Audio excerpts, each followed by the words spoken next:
اعوذ باللہ من الشیطان الرجیم بسم اللہ الرحمن الرحیم افمن وعدناہ وعدا حسنا فہو لاقیہ کمن متعناہ متاع الحیاۃ الدنیا ثم هو یوم القیامۃ من المحضرین ویوم ینادیہم فیقول این شرکائی الذین کنتم تزعمون قال الذین حق علیہم القول ربنا ہؤلاء الذین اغویناہم کما غوینا تبرأنا الیک ما کانوا ایانا یعبدون وقیل ادعوا شرکاءکم فدعوہم فلم یستجیبوا لہم ورأوا العذاب لو انہم کانوا یہتدون ویوم ینادیہم فیقول ماذا اجبتم المرسلین فعمیت علیہم الانباء یومئذ فہم لا یتساءلون فاما من تاب وآمن وعمل صالحا فعسى ان يكون من المفلحین وربك يخلق ما يشاء ويختار ما كان لهم الخيرة سبحان الله وتعالى عما يشركون وربك يعلم ما تكن صدورهم وما يعلنون وهو الله لا إله إلا هو له الحمد في الأولى والآخرة وله الحكم وإليه ترجعون قل أرأيتم إن جعل الله عليكم الليل سرمدا إلى يوم القيامة من إله غير الله يأتيكم بضياء أفلا تسمعون قل أرأيتم إن جعل الله عليكم النهار سرمدا إلى يوم القيامة من إله غير الله يأتيكم بليل تسكنون فيه افلا تبصرون ومن رحمته جعل لكم الليل والنهار لتسكنوا فيه ولتبتغوا من فضله ولعلكم تشكرون ويوم يناديهم فيقول أين شركائي الذين كنتم تزعمون وَنَزَعْنَا مِن كُلِّ أُمَّةٍ شَهِيدًا فَقُلْنَا هَاتُوا بُرْهَانَكُمْ فَعَلِمُوا أَنَّ الْحَقَّ لِلَّهِ وَضَلَّ عَنْهُمْ مَا كَانُوا يَفْتَرُونَ صدق اللہ العظیم۔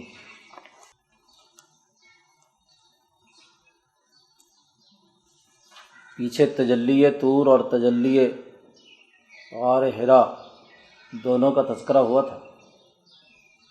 کہ یہ مسلسل کتابوں کا نزول ہم نے اقوام عالم کی طرف کیا ہے۔ وصلنا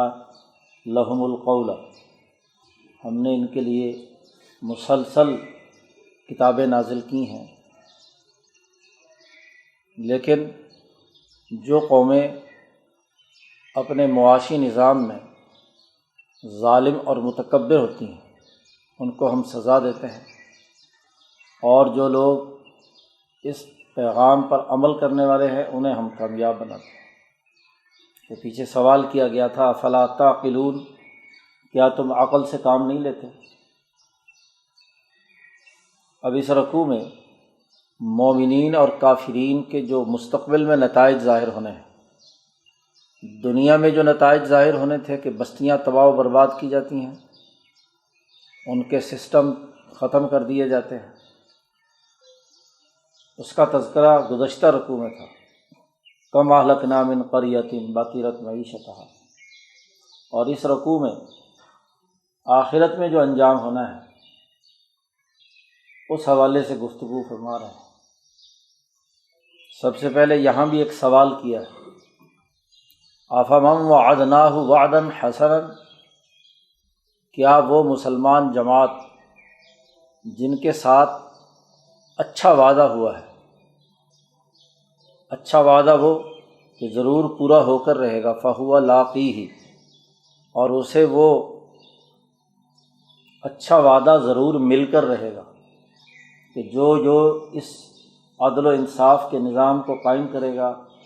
اللہ کے ساتھ سچا تعلق قائم کرے گا، اس کے لیے جنت ہے، آخرت میں کامیابی کا وعدہ ہے، تو وہ وعدہ اسے ہر حال میں مل کر رہے گا۔ ایک طرف وہ آدمی ہے من وعدناہ، اور وعدہ بھی اللہ کہتے ہیں ہم نے کیا ہے، تو ایک طرف ہمارا وعدہ ہے۔ کمن متعناہ،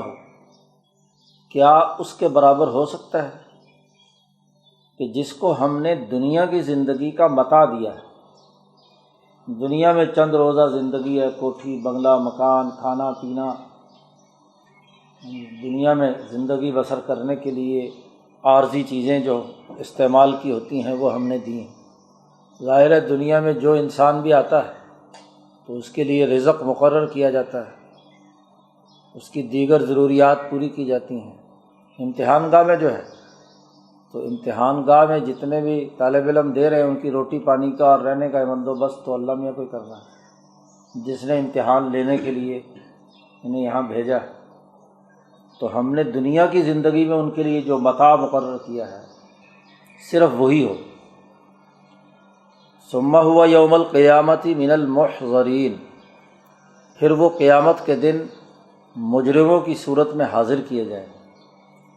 کہ ان تمام تر انعامات اور ان تمام تر اچھی چیزوں کے باوجود انہوں نے اچھے عمل کیوں نہیں کیے، انسانیت کی خدمت کیوں نہیں کی، ظلم دور کیوں نہیں کیا، اللہ کی وحدانیت کو تسلیم کیوں نہیں کیا، اللہ کے مقابلے میں کوئی فرعون نمرود شداد حامان خدا کیوں بنائے رکھے۔ قیامت کے دن وہ حاضر کیے جائیں۔ وَيَوْمَ يُنَادِيهِمْ، اور وہ دن وہ ہوگا کہ جب ایسے لوگوں کو پکارا جائے گا۔ عدالت لگتی ہے کہ جو مجرمین ہیں ان کے نام پکارے جاتے ہیں، فلاں مقدمے کا فلاں مجرم حاضر ہو۔ ینادیہم فیقول، اور پھر پکار کر ان مجرموں سے پوچھا جائے گا،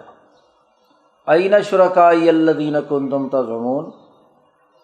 آج اس اللہ کہیں گے میری حکمرانی کی اس عدالت میں کون ہے جس کو تم میرے مقابلے میں شریک ٹھہراتے تھے، کہاں ہیں وہ؟ اینا، کہاں ہیں میرے شرکا، میرے مقابلے میں جن کو تم خدا مانتے تھے، فرعون نمرود کی بات مانتے تھے، الذین کنتم تزعمون، جن کے بارے میں تمہارا گمان تھا کہ وہ میرے شریک ہیں، میں نے اپنے کاموں میں انہیں شریک کر لیا ہے، کہاں ہیں؟ لاؤ۔ ابھی وہ جو مجرم ہیں وہ تو بولیں گے نہیں، اس سے پہلے ہی وہ جو جن کو شریک ٹھہراتے ہیں، کیونکہ اصل سوال تو انہی کے بارے میں ہے، تو وہ بولیں گے سب سے پہلے۔ قال الذین حق علیہم القول، جن پر قول اب ثابت ہو چکا، مجرم قرار پا چکے، وہ کہیں گے ربنا ہؤلاء الذین اغوینا، یہ ہیں وہ سارے جن کو ہم نے گمراہ کیا۔ ربنا ہؤلاء، یہ وہ لوگ ہیں الذین اغوینا، جن کو ہم نے اغوا کیا ہے، گمراہ کیا، اور بالکل اسی طرح ہم نے انہیں گمراہ کیا، اغویناہم کما غوینا، جیسے ہم خود بہک گئے تھے، خود گمراہ ہو گئے تھے۔ شیطان بھی یہ بات کہے گا، اور شیطان کے ساتھ سارے کے سارے جو شرکا ہیں، کہ جیسے شروع میں آدم کے مقابلے میں اللہ کا حکم نہ مان کر میں خود گمراہ ہو گیا تھا، اب ہم نے بھی ان کو گمراہ کیا۔ اغویناہم کما غوینا، آج وہ شیطان اور ان کے شتونگڑے اور وہ شرکاء فرعون وغیرہ وغیرہ کہیں گے تبرأنا الیک، ہم تو جی برات کا اعلان کرتے ہیں اور آپ ہی کی طرف متوجہ ہیں، تبرأنا الیک، ما کانوا ایانا یعبدون، یہ لوگ ہماری عبادت نہیں کرتے تھے بلکہ یہ اپنے خواہشات کی، ہم نے تو گمراہ کیا، ان کو لالچ دیا، بس زیادہ سے زیادہ پھسلایا بہکایا، لیکن ان کے اندر خود اصل میں تو خواہش نفس تھی، ہماری بات ماننا نہ ماننا، چونکہ کسی کو مانتے ہی نہیں ہے، ان کا خدا تو ان کی خواہش ہے جی، ان کی اپنی تمنائیں اور آرزوئیں ہیں، تو یہ ہماری عبادت نہیں کرتے تھے، یہ اپنی خواہشات کی عبادت کرتے تھے۔ وقیلا، کہا جائے گا جی اپنے شرکاء کو پکارو، ان سے کہا جائے گا مجرمین سے کہ جن کو تم اللہ کے مقابلے میں شریک ٹھہراتے تھے آج انہیں ذرا بلاؤ تو صحیح، فدعوہم، وہ انہیں وہاں سے پکاریں گے کہ او فلاں او فلاں او فلاں، لیکن فلم یستجیبوا لہم، وہ ان کی کوئی بات بھی قبول کرنے کی پوزیشن میں نہیں ہوں، کوئی جواب نہیں دے پائیں گے، بلکہ الٹا معاملہ کیا ہوگا، پکارتے پکارتے رأوا العذاب، اللہ پاک اعلان کر دیں گے کہ چلو جی جہنم، اور جہنم کا عذاب جو ہے اسے دیکھیں گے دور سے، جیسے پیچھے گزرا تھا کہ وہاں سے اس میں سے سخت آوازیں، زفیر و شہیق اور تغیظ، جی خوب غصے کے ساتھ جہنم کی آگ قریب پہنچے گی اور ان کو پکڑ کر اندر ڈال دے گی۔ اس وقت کہیں گے لو انہم کانوا یہتدون، کاش کہ وہ کسی طریقے سے ہدایت یافتہ ہوتے تو اس عذاب میں مبتلا نہ ہوتے۔ وَيَوْمَ يُنَادِيهِمْ، اس دن ان کو پکار کر کہا جائے گا، فَيَقُولُ مَاذَا أَجَبْتُمُ الْمُرْسَلِينَ، جو رسول ہم نے آپ کی طرف بھیجے تھے تم نے ان رسولوں کو کیا جواب دیا؟ اللہ فرمائے گا مَاذَا أَجَبْتُمُ الْمُرْسَلِينَ، رسول آئے یا رسول کے نمائندے آئے تمہیں دعوت حق دیتے تھے، سیدھے راستے کی طرف انہوں نے بلایا تھا، تو تم نے ان کو کیا جواب دیا؟ اجبتم المرسلین، فعمیت علیہم الانباء یومئذ، پھر اچانک یہ ہوگا کہ ان پر اس دن کسی بھی خبر کا تبادلہ یا بولنے کی تمام صلاحیتیں اور سکت ختم ہو جائے گی، اندھے ہو جائیں گے، عامیت، اندھے ہو جائیں گے، ان پر ساری خبریں، کسی کو ایک دوسرے کی کوئی، کیونکہ جب جہنم حائل ہو کر ہر ایک کو پکڑ کر لے جائے گی تو پھر کیا ہے، بولتی بند، خبریں ختم، فہم لا یتساءلون، اور وہ آپس میں بھی ایک دوسرے سے کوئی سوال جواب نہیں کر سکیں گے کہ بھئی یار تو نے مجھے گمراہ کیا، تو نے یوں کیا، یہ کیا، وہ کیا، کچھ نہیں، بس اب سزا کا وقت ہے، محضرین ہیں، پکڑ کر ڈال دو ان کو جہنم میں۔ یہاں تک تو اس جماعت کا تذکرہ تھا کہ جو احکامات خداوندی کا مذاق اڑاتی رہی، انسانوں کو حقیر سمجھتی رہی، تکبر اور غرور کے ساتھ اللہ کے ساتھ شریک ٹھہراتی رہی۔ اس کے مقابلے میں فَأَمَّا مَن تَابَ، لیکن وہ لوگ جنہوں نے توبہ کی، وَآمَنَ، صدق دل سے اللہ پر ایمان لائے، وَعَمِلَ صَالِحًا، اور اچھے اور نیک اعمال کیے، فَعَسَىٰ أَن يَكُونَ مِنَ الْمُفْلِحِينَ، سو امید ہے کہ وہ عن قریب فلاح پانے والوں میں سے ہوں، یعنی اس پر صبر و استقامت سے ڈٹے رہے، جماعت کا نظم و نسق برقرار رکھا، ایمان اور عمل صالح قبول کیا، انسانیت پر اگر کوئی غلطی پہلے ہو چکی ہے، ظلم زیادتی کی، اس سے توبہ کی، تو ان کے لیے امید ہے کہ وہ کامیاب لوگوں میں سے ہوں۔ وَرَبُّكَ يَخْلُقُ مَا يَشَاءُ وَيَخْتَارُ، یہ دو باتیں بیان کرنے کے بعد، دو جماعتوں کا تذکرہ کرنے کے بعد ذات باری تعالیٰ کی وحدانیت اور پوری کائنات پر اس کی گرفت، اس کا مختار کل ہونا، اس کے دلائل اور اس پر گفتگو شروع کی ہے۔ تیرا رب جو چاہے پیدا کرتا ہے اور جسے چاہے پسند کرتا ہے۔ یخلق ما یشاء و یختار، دنیا میں یہ چیز کیوں بنائی اور یہ کیوں نہیں بنائی، اس کو ایسا کیوں بنایا، ایسا کیوں بنایا، تخلیق کا دائرہ بھی اسی کے کنٹرول میں ہے، اور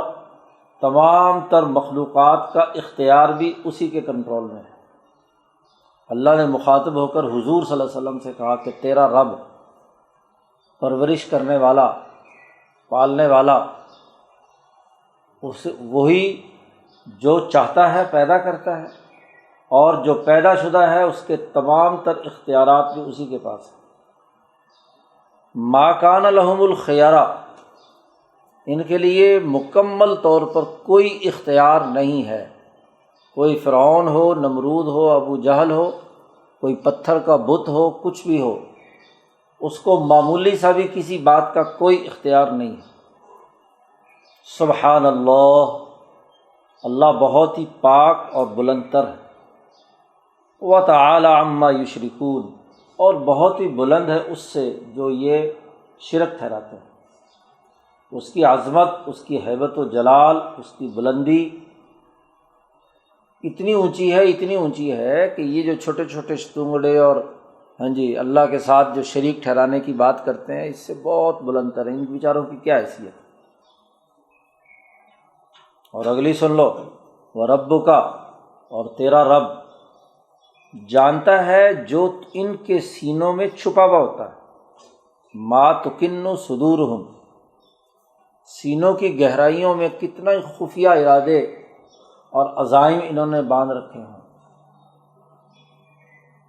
بہت ہی چھپی ہوئی بات، اس کو بھی جانتا ہے۔ اور وَمَا يُعْلِنُونَ، اور اسے بھی جانتا ہے جس کا یہ اعلان کرتا ہے۔ ہر چیز اس کے علم میں ہے۔ وَهُوَ اللَّهُ، وہی ایک خدا ہے، لا الہ الا ہوا، اس کے علاوہ کوئی اور خدا نہیں۔ اور جب وہی خدا ہے اور ہر مخلوق کا اختیار اسی کے قبضے میں ہے، تو لہ الحمد فی الاولی والآخرہ، اسی کے لیے سب تعریفیں ہیں، اس دنیا میں بھی اولا اور آخرت میں بھی۔ ہر چیز جو بھی قابل تعریف ہے،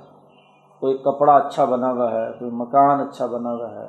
کوئی فصل ہے، کوئی کھانے پینے کی چیزیں ہیں، کائنات کی ساخت ہے، کوئی بھی قابل تعریف چیز جب اس کی تعریف کی جائے تو اللہ کی تعریف ضرور ہوتی ہے، کیونکہ اسی کی طاقت اور قدرت سے وہ چیز وجود میں آئی ہے۔ وَلَهُ الْحُكْمُ، کائنات پر حکم اور آرڈر بھی اسی کا چلتا ہے۔ وَإِلَيْهِ تُرْجَعُونَ، اور اسی کی طرف تم تمام لوٹائے جاؤ، وہیں تمہیں لوٹ کر جانا ہے۔ مکے کے مشرک اللہ کو خالق تو مانتے تھے لیکن مختار نہیں مانتے تھے۔ اللہ کو خدا تو کہتے تھے لا الہ الا اللہ، لیکن ساتھ کہتے تھے الا شریکا تملکہ وما ملک۔ اللہ کا حکم نہیں مانتے تھے، کہتے اللہ میاں نے چھوٹے چھوٹے اپنے ساتھ شریک ٹھہرا لیے ہیں جن کو وہ کوئی حکم دیتا ہے اور وہ حکم آگے چلاتے ہیں۔ اللہ نے کہا نہیں، لہ الحکم، حکم بھی اسی کا ہے، تمام تر اختیارات بھی اسی کے ہیں، سب تعریفیں بھی اول و آخر اسی کی ہیں۔ یہ تمام بنیادی توحید سے متعلق امور واضح کر کے دو سوال کیے ہیں، اس کا جواب دو۔ قل، اے محمد صلی اللہ علیہ وسلم یہ کہہ دیجئے، ارأیتم، بھلا دیکھو تو صحیح، تم غور و فکر کرو، رائے کا استعمال کرو۔ ارأیتم، ان جعل اللہ علیکم اللیل سرمدا، اگر اللہ پاک تمہارے لیے رات لمبی ہمیشہ ہمیشہ کے لیے بنا دے، بس رات ہی رات رہے، دن نہ نکلے، الی یوم القیامت، قیامت کے دن تک سورج نہ نکلے، دن نہ ہو، رات ہی رات رہے، اللہ اگر یہ کرے تو تم کہتے ہو نا اللہ کا فلاں شریک ہے فلاں شریک ہے، تو من الہ غیر اللہ، اللہ کے علاوہ کون حکمران ہے کہ یأتیکم بضیاء، تمہارے پاس روشنی لائے، دن طلوع کرنے والا کوئی اور خدا ہے؟ لاؤ دکھاؤ۔ اور یہاں لفظ بولا ہے افلا تسمعون، کیا تم سنتے نہیں ہو؟ کیونکہ اگر مسلسل اندھیرا اور رات ہو تو دکھنا تو نہیں ہوتا، البتہ آواز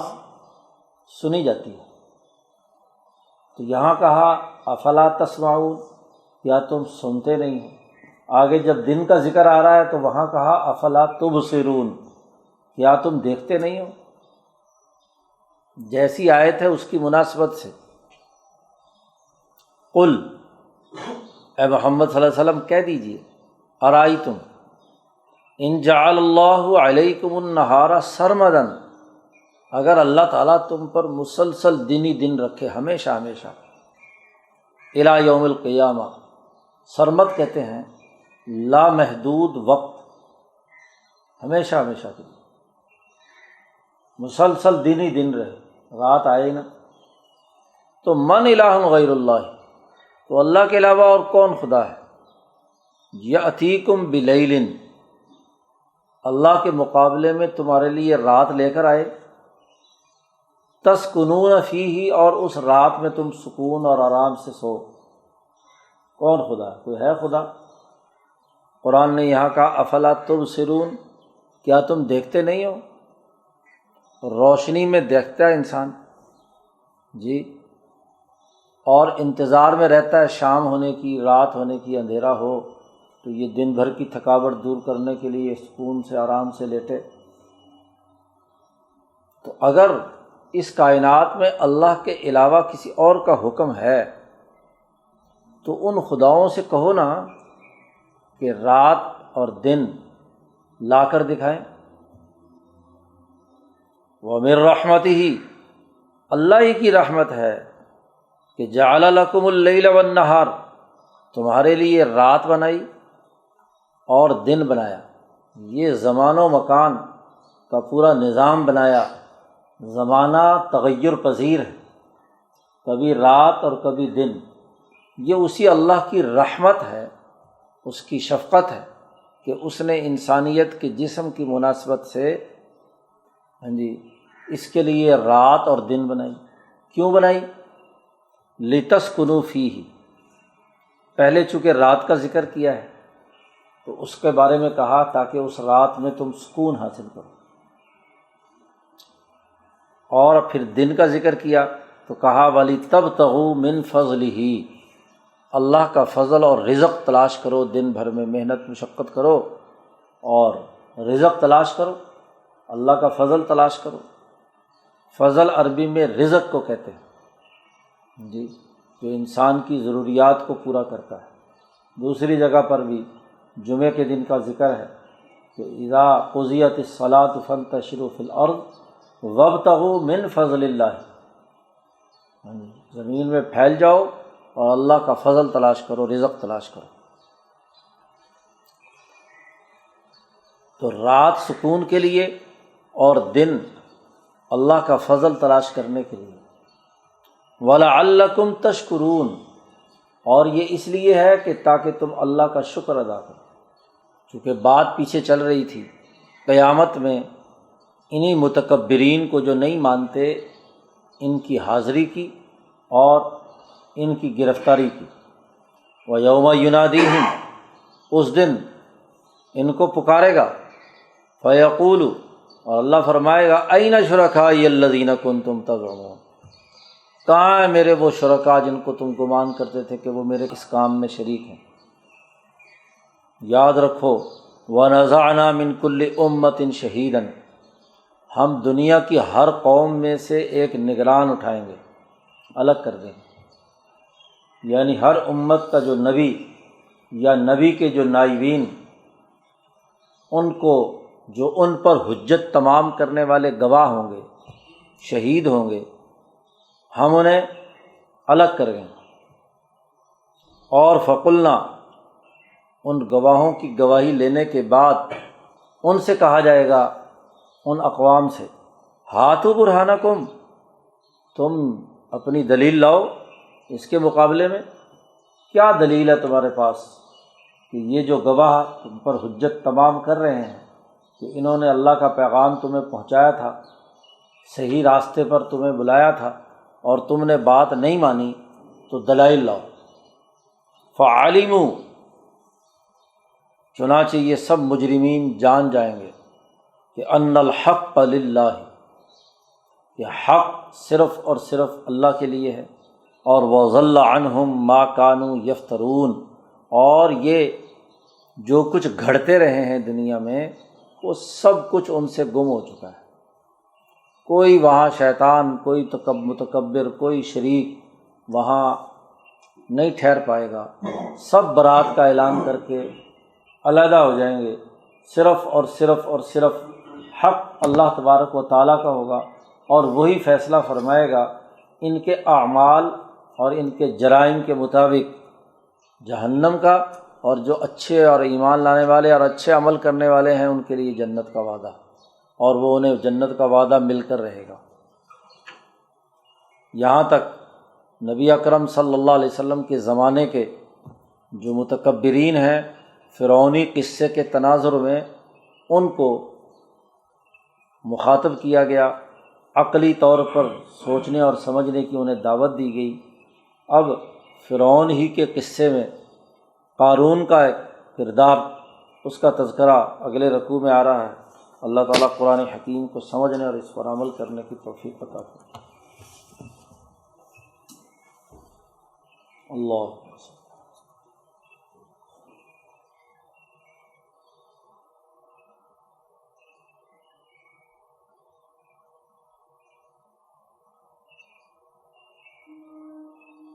اجمعین۔